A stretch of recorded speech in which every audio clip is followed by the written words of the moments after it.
Hello, I am Choco. And if I'm on time, today is the 10th anniversary of Undertale, the game that changed my life and did the same for many others. If you're not a fan of Undertale or you're a casual fan, it might seem a bit over the top to say that this game changed your life, but it's true. So many people found their passion or met loved ones simply through playing and being a fan of Undertale. For myself, it helped me find what I love. I wouldn't be an artist and wouldn't have this channel at all if it weren't for Undertale. There's just something about this game. For a lot of people, they found it at the right time of their life, played it when they needed a boost maybe, but no matter what, I truly believe that Undertale is a very special game. And that is what I want to talk about today. I want to talk about why this game is so special, what makes it so great and what it means to me in particular. So if you're a big fan, I hope you'll enjoy reminiscing on Undertale with me. And if you're not, maybe you might understand just a bit better why this little game means so much to so many people. As you most likely know, Undertale is an RPG where you choose whether to kill or spare any enemy you encounter. And whatever you choose will have a massive impact on the story. And that simple premise is already something I'm a huge fan of. It might sound silly now, but I love that even if you kill one random enemy that is of no importance to the story, you won't get the true happy ending.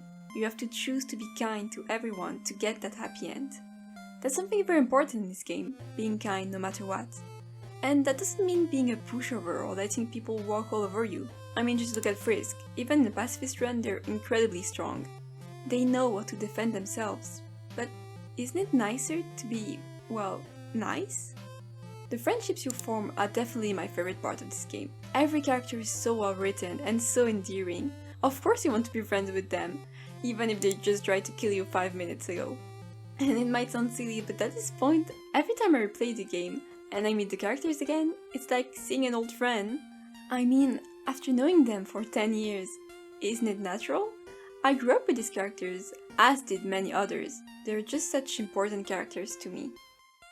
Especially Papyrus. He's been my favorite since my first time playing this game, and he's one of my favorite characters of all time, if not my favorite character ever. He's so silly and funny and so endearing. You can bet I've spent hours listening to his phone calls dialogue. His friendship with Undyne is also a part of the game I love so much. I've once again lost hours just listening to all their dialogues. I'm very lucky that my favorite character in Undertale is also the one with the most dialogue. I do have one little negative take on the game, and it's that Asgard's character never hit as hard as the rest for me. I think he's a good character, I definitely like him, but I just don't adore him like I do the rest of the main cast. It's definitely because you meet him so late in the game, you simply don't have the time to befriend him. But at the same time, I don't really see what could have been changed to give him more screen time. The way he's introduced is really well done, I think. The other characters talk about him a lot. We get a pretty good idea of how he's like before ever meeting him.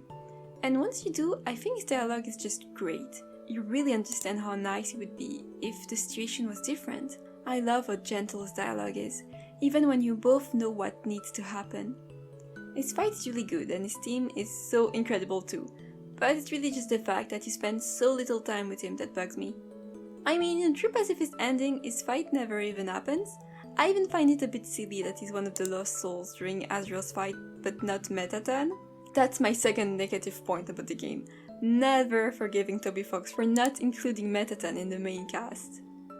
I guess other than that, there's just a random enemy encounter I'm not a fan of, but that's something I don't really like no matter the game.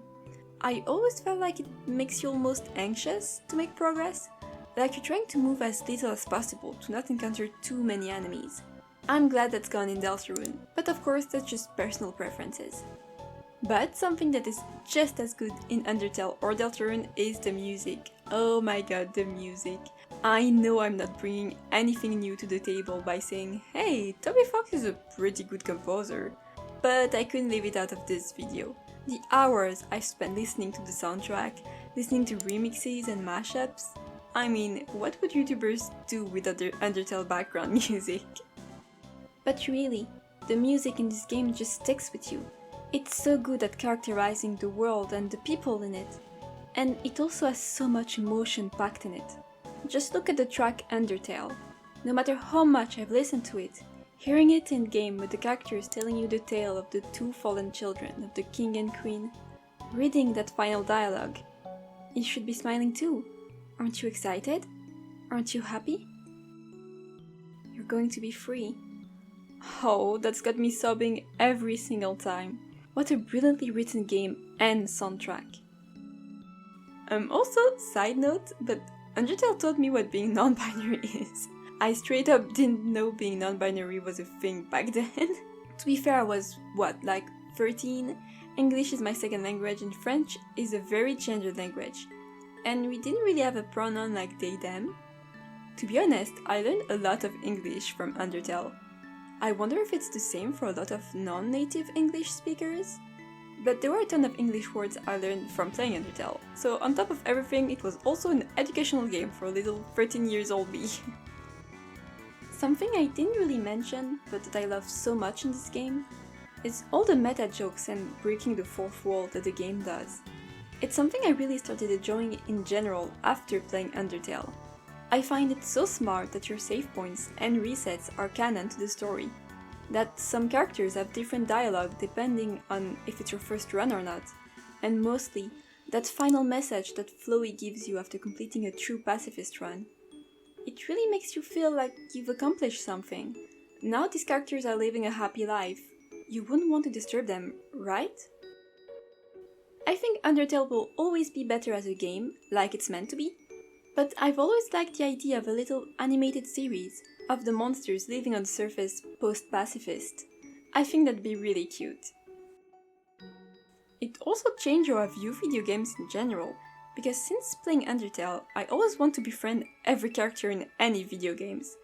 And it makes me sad when I can't, which is not always a good thing, but come on, I know you're actively trying to kill me and all that, but what if we talked it out and be friends instead? That's probably why I like Kingdom Hearts so much too. It's kind of the friendship game, my friends are my power, you know. Besides being an incredible game, Undertale will always be special to me. Because it led me to my passion, the one thing I love doing the most in the whole world, and that's art. I draw every single day, it's the one thing I can never get bored of. And that is all thanks to Undertale. The reason I started drawing is I simply like the characters so much. Looking at other people's art of them wasn't enough anymore, I needed to create art of them myself. I would even print out their sprites to use as references, so I could still draw them in school. I had a whole binder with all my little references for each characters. It's also my favorite way to track my art progression, because I've been drawing them for so long. I mean, just look at all the different ways I've drawn Frisk over the years. And of course, I had other medias I really enjoyed. At the time I was very into Steven Universe, for example. But I truly believe that I wouldn't have gotten into art if it wasn't for Undertale. It wouldn't have stuck with me this much if I never played this game.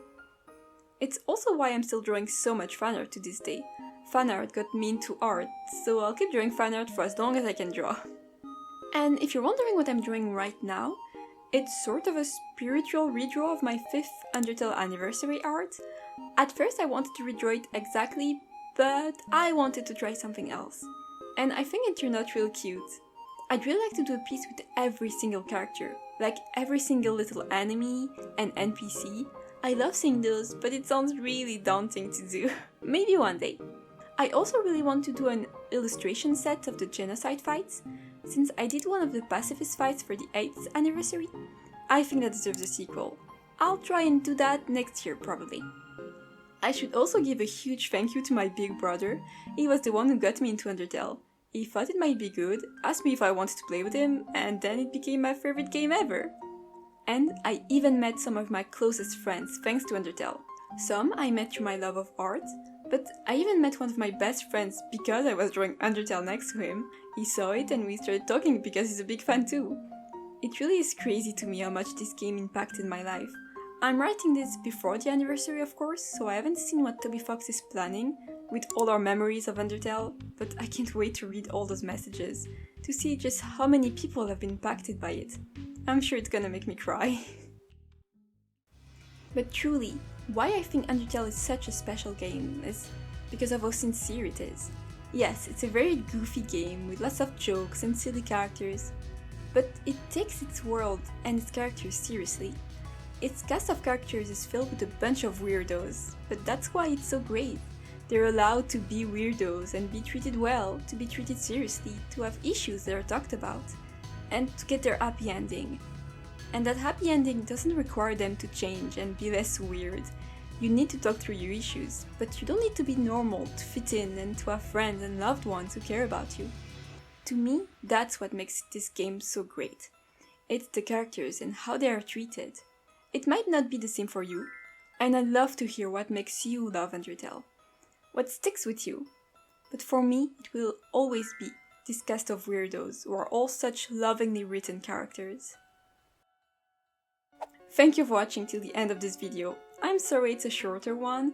It's different from what I usually put out, but I really wanted to make a video just talking about Undertale, especially since it's such an important birthday this year. I hope you enjoyed this one. For my next videos I'm planning on making a sketchbook tour and also an art style challenge. I think this could be very fun. As usual, if you want to support me further, I have my commissions open. The Google Doc is down in the description, and I also have a Ko-fi page if you want other commission options. Thank you again for watching, and I'll see you in my next one. Bye bye!